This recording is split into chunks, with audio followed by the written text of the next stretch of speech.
TV. Anwar MLA പരാതി ഉന്നയിക്കേണ്ടിയിരുന്നത് party ഫോറത്തിലാകണമായിരുന്നുവെന്ന് മുതിർന്ന CPIM നേതാവ് പാലോളി മുഹമ്മദ് കുട്ടി.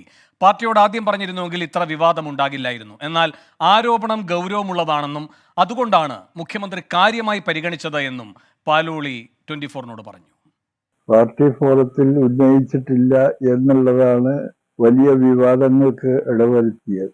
അൻവർ ഉന്നയിച്ചിട്ടുള്ള ആക്ഷേപം അല്ല, അത് ഏത് വിഷയം കിട്ടിയാലും അത് പാർട്ടിക്കെതിരായിട്ട് തിരിച്ചുവിടുന്നതിന് വേണ്ടി സംഘടിതമായിട്ടുള്ള ശ്രമമാണ് പ്രത്യേകിച്ച് പിണറായി ഗവൺമെന്റ് അധികാരത്തിൽ വന്നതിന് ശേഷം ഗൗരവമുള്ളതായതുകൊണ്ടാണ് മുഖ്യമന്ത്രി ധാരാളം സമയമെടുത്ത് അതെല്ലാം കേട്ട് നടപടി സ്വീകരിക്കും എന്ന് പറഞ്ഞത്.